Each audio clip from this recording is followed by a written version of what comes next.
इसके बाद आता है कॉन्स्टिट्यूशनल डिजाइन। अब ये वाला सीधा आपका कॉन्स्टिट्यूशन से लिंक होगा। अगर मैं बोलूं आज के नेताओं को what could be the best situation to make a constitution, एक संविधान बनाना है अपने देश के लिए, आप लोगों ने समझ लो एक सिचुएशन है आप गुलाम हो और आपने भयंकर मेहनत करी गुलामी से बाहर निकलने की, और अब आपको कैसा देश चाहिए, एक वो सिचुएशन है कि वहां पर आपको संविधान बनाना है। और एक सिचुएशन है आप फ्री हो, ऑलरेडी सदियों से फ्री हो, और क्योंकि आप फ्री हो अब आप एक कॉन्स्टिट्यूशन बनाओ, तो बेस्ट पॉसिबल कॉन्स्टिट्यूशन कब निकल करके आएगा?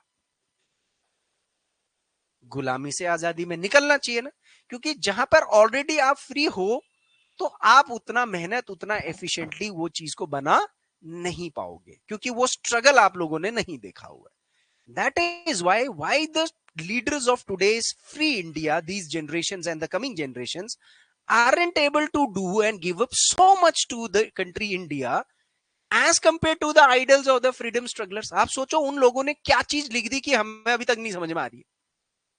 हमें संविधान समझ नहीं आ रहा भाई, वो क्या लिख करके चले गए। और जिसको समझ में आ जाती है ना संविधान, वो सोसाइटी का बहुत पावरफुल आदमी बन जाता है। जैसे वकील, वो होता है ना वकील कितना पावरफुल आदमी हो जाता है। अभी जयपुर में वो देखा आपने, कोर्ट के अंदर वो पुलिस वाले ने उसको क्या है तेरी ऐसी की तैसी, ये एरवे कैसे बात कर रहा तू, ये एरवे अरे एरवे, भाई साहब सस्पेंड कर दिया उस पुलिस वाले को, माफी अलग से मंगवानी पड़ी उसे।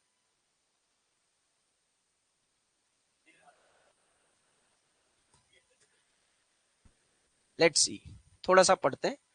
we've noted in the previous chapter democracy the rulers are not free to do whatever they like, there are certain basic rules, कुछ बेसिक भाई कॉन्स्टिट्यूशन में क्या है, that the citizen and the government have to follow।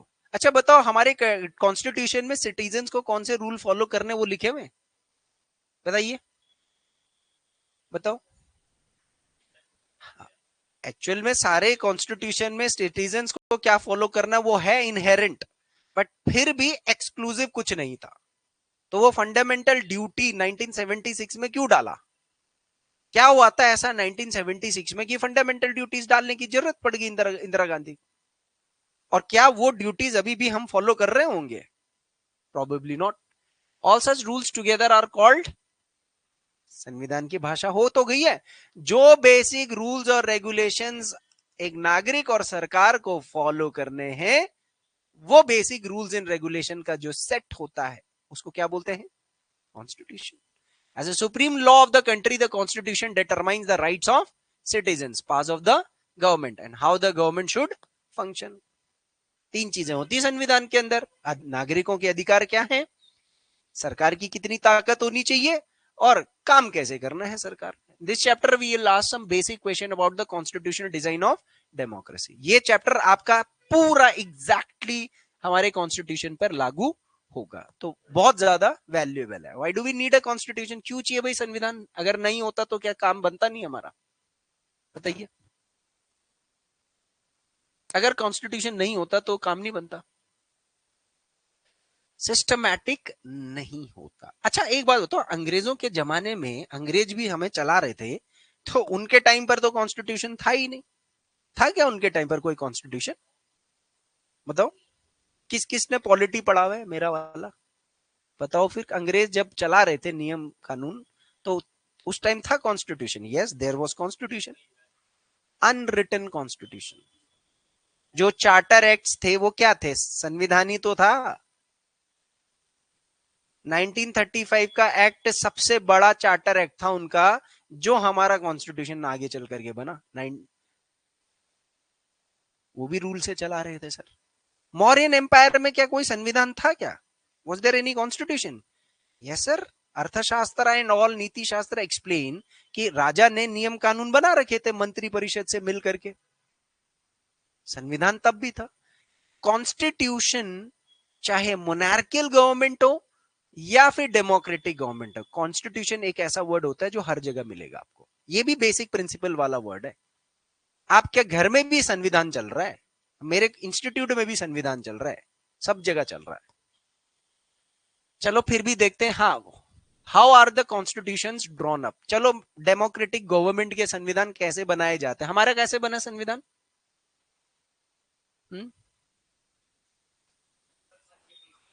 Copy paste ज्यादा कर दिया हमने। ठीक है, ये भी बात सही है। इंस्पिरेशन, हमारा कॉन्स्टिट्यूशन कैसे बना, कैसे ड्रॉन अप हुआ है? ड्रॉन अप मतलब are constitution has been drawn up on the struggle of India's freedom, on the aspirations, ideals and instances of India freedom. हमारा जो मॉडर्न डे स्ट्रगल है उस पर बेस्ड हमारा कॉन्स्टिट्यूशन। हमने सिर्फ 9 दिसंबर 1946 से लेकर के 26 नवंबर 1949 तक के बीच में 2 साल 11 महीने 18 दिन में जो संविधान बनाया है वो नहीं है संविधान, ड्रॉन अप नहीं है। ड्रॉन अप कहां है?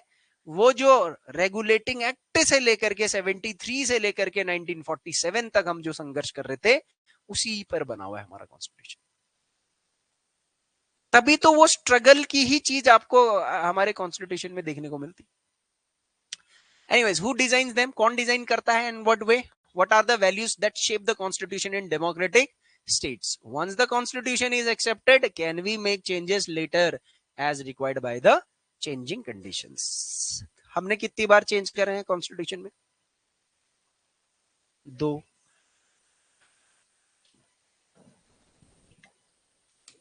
उसके बाद रिवाइज नहीं कर रहा।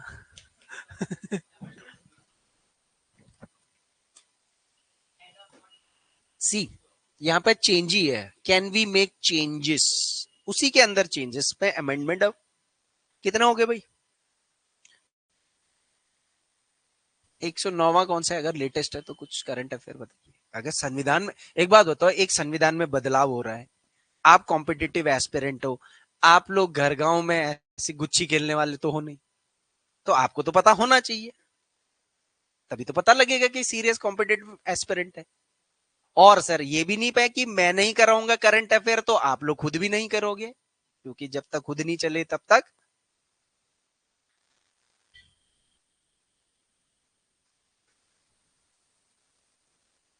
Latest is 106th constitutional amendment act. ठीक है, अब आप मुझे कल बताओगे 106वां अमेंडमेंट कौन सा है, जरा लिखो। नहीं नहीं, कल कल बताना। ठीक है, सब ढूंढेंगे। पता नहीं, और लॉजिकली मुझे बताओगे कि वो क्यों है, किस लिए, किसको फायदा हो रहा है, किसको नुकसान हो रहा है। ऐसे नहीं रख कर लर्न मारना है statement. You should know the value of that amendment, मैं ये कहने का मतलब है। अब थोड़ा सा हम लोग क्या है कि बच्चा होने से बाहर आते हैं। चलिए, one recent instance of designing constitution for democratic state is south Africa. वो क्या कह रहा है? हाल ही में एक देश है साउथ अफ्रीका, उसने कॉन्स्टिट्यूशन बनाया है अपने डेमोक्रेटिक स्टेट के लिए। We begin this chapter by looking at what had happened there and how the South Africans went about this task of designing their constitution. अच्छा, साउथ अफ्रीका की बात कर रहा है तो यहाँ किसी इंडिया के महान पुरुष की भी बात होगी? तो गांधी के आइडियल्स की बात हो सकती है इनके संविधान के अंदर? हो सकता है। गांधी जी का परम भक्त जो साउथ अफ्रीका में कौन था?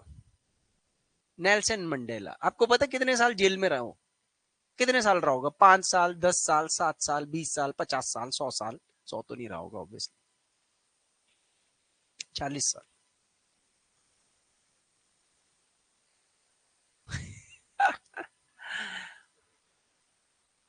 अंदर ही जेल से ही चल रहा ना आजकल साम्राज्य, तो गैंग वैंग वाले भी सब जेल से ही चला रहे, वो भी जेल से ही चला रहे थे, बट डिफरेंस था थोड़ा सा।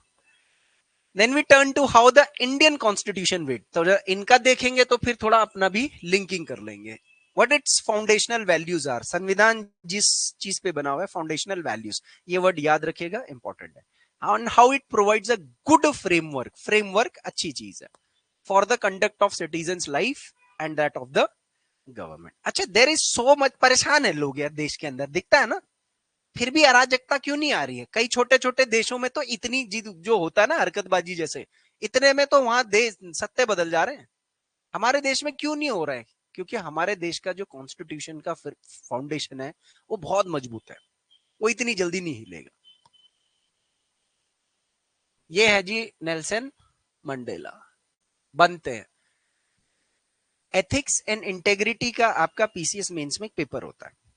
यहां से कुछ फॉरेन की पर्सनालिटीज, फिलॉसफी, स्ट्रगल्स को आप वहां पर अपने आंसर में कहीं ना कहीं पर एडजस्टमेंट दे सकते हो। उनमें से एक नेल्सन मंडेला है।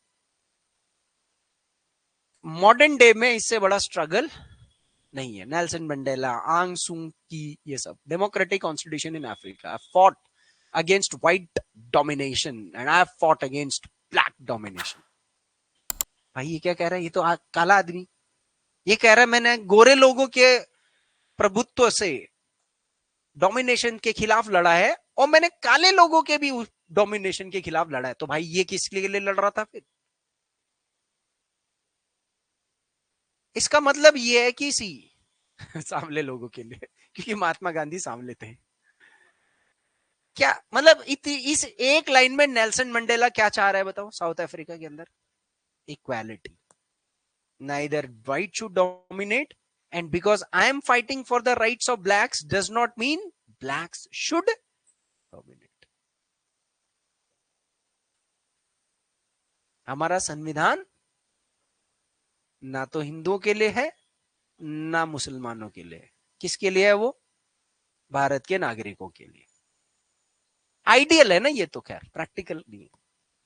और आइडियल जरूरी नहीं कि आइडियल अच्छा ही हो। I have cherished the ideal of a democratic and free society in which all persons live together in harmony and with equal opportunities. एक नेल्सन मंडेला का एक स्पीच है, कभी भी ढूंढना, Nelson Mandela speech on America and Gaddafi, ऐसा YouTube पे डालना, Nelson Mandela view point on America and Gaddafi. तो मोअम्मर गद्दाफी लीबिया का एक डिक्टेटर था, बहुत ही भयंकर डिक्टेटर था, लेकिन नेल्सन मंडेला उसको बहुत प्रेस करता था और संबंध बना रहा था नजदीक। तो अमेरिका वाले चिढ़ गए मंडेला से कि भाई तुम गद्दाफी जो कि एक डिक्टेटर है, मिलिट्री डिक्टेटर है, बहुत लोगों का कत्लेआम कर दिया, ये कर दिया, वो कर दिया, तुम उसके समर्थन में कैसे हो सकते हो? वो तो मास ह्यूमन जेनोसाइड करा रखा उसने। तो नेल्सन मंडेला ने एक बात बोली, उसने ये बात बोली कि if he is an enemy of USA doesn't mean he is the enemy of me, south Africa. अगर अमेरिका का दुश्मन है इसका मतलब ये नहीं है कि वो मेरा दुश्मन है। वो जो दुनिया नैरेटिव बोल रही है कि गद्दाफी ऐसा है वैसा है, ये किया वो किया वो किया ये किया, ये अमेरिकन नैरेटिव है। अमेरिका के साथ उसकी दुश्मनी है। अमेरिका उसको चाहता है कि खात्मा करके लीबिया को कंट्रोल करे। वो नहीं चाहता कि ऐसा आदमी लीबिया को चलाए जो अमेरिका की सुने ना। इसका मतलब ये थोड़ी कि मैं भी अमेरिका की सोच में सोच मिलाऊंगा। मेरे देश के संबंध उसके साथ ठीक है, मुझे ठीक लग रहा है, तो मैं क्यों दुनिया के नैरेटिव में भाग लूं? उसका एक मतलब बहुत अच्छा, कुछ फेमस पर्सनालिटीज के जैसे इंटरव्यूज अगर आप देखोगे ना, जैसे मोहम्मद अली का व्हाइट और ब्लैक को लेकर के, तो मोहम्मद अली बोलेगा कि अपनी मम्मी से पूछेगा कि मां सही बताओ, एक बात सही है, ये दुनिया में हर खराब चीज काले से क्यों डोनेट करेगी? एंजल्स गोरे होंगे और शैतान ये उनको काला दिखा रखा है। समझ रहे हो? तो बहुत जगह पर वो ऐसा ब्लैक व्हाइट का वो कर देता जहां से एक्चुअल में पता लगता है कि हाँ यार ये बात तो सही। बोलेगा पहाड़ में जाइए, मैं तो इस्लाम कबूल रहा हूं। So it's an ideal which I hope to live for and achieve. But if needs to be, it's an ideal for which I am prepared to die. मैं तो यही सोचता हूं सबके लिए, सबके हार्मनी, अपॉर्चुनिटी, यही मुझे चाहिए और इसके लिए मैं मरने के लिए भी तैयार हूं। क्योंकि वहां पर क्या था, साउथ अफ्रीका में क्या चल रहा था इसकी आंखों के सामने? क्या चल रहा था इसकी आंखों के सामने? ठीक है, अब ये क्या ये भी चल रहा था फिर? ब्लैक डोमिनेशन भी चल रहा था। हाँ चल रहा था, because there was white domination, against the white domination there was a black counter thought. आप समझ रहे हो? एक ब्लैक काउंटर थॉट डेवलप हुई। Nelson Mandela is not leading that black counter thought ना, वो उसको नहीं लीड कर रहा है, वो एक न्यूट्रल वे जा रहा है कि ना तो तुम गोरों को मार करके उनको खत्म करके ऐसा कुछ अपना ही काले लोगों का देश बनाओ, और ना गोरे लोग भी इन काले लोगों को सप्रेस करें मिलजुल करके। Let's build something together and let's forget the past. इतना आसान नहीं होता है पास्ट फॉरगेट करना। This was national Mandela being tried for treason by the white South African government. What is the meaning of the word treason? Treason. Yes. देश के साथ गद्दारी, गद्दारी शब्द है treason. एक आदमी बोल रहा है मैं इस देश में चाहता हूं कि तुम्हारा अत्याचार ना हो, इनका भी तुम्हारे खिलाफ ना हो, और ऐसी थॉट को उसको धोखाधड़ी कर दी, गद्दार। And 7 other leaders were sentenced to life in prison in 64 for daring to oppose the apartheid regime in his country. What is apartheid regime? What is apartheid regime? Apartheid regime is the era of white dominance on the black people in South Africa. अब जरा यहां पर ध्यान देते हैं 1964 में कहां गया ये?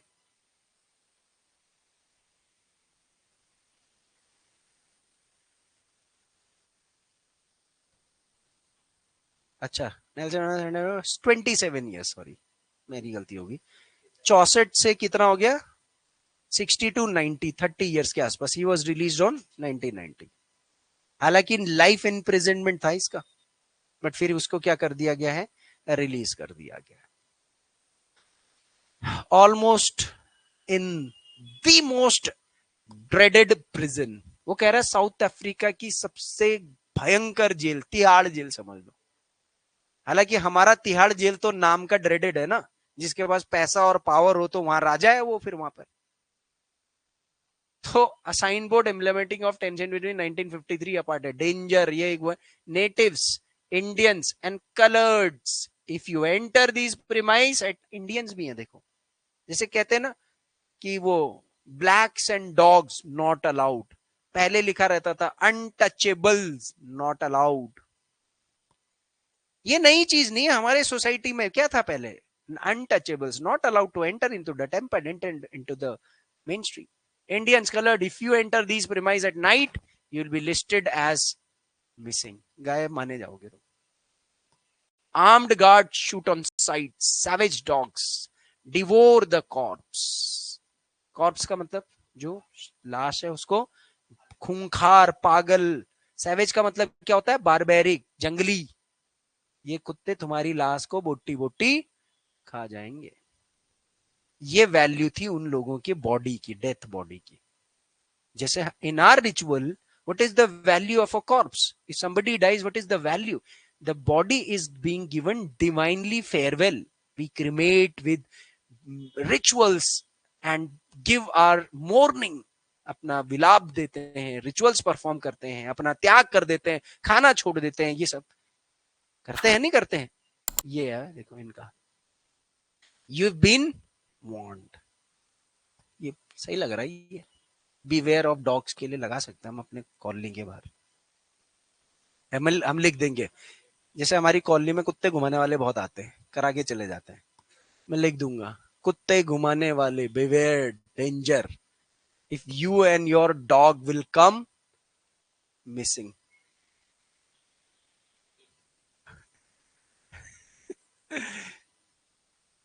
क्या सोसाइटी रही होगी देखो,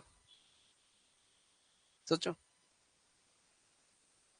अभी भी क्या है, आप लोगों को ऐसा कहीं बोर्ड दिखते हैं ऐसे आपको रोक टोक वाले या ऐसे कुछ?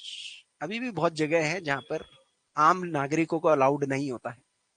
नहीं, वो तो चलो इंडिविजुअल घर के अंदर होता है, वो तो लगा ही सकता आदमी। कल करते हैं।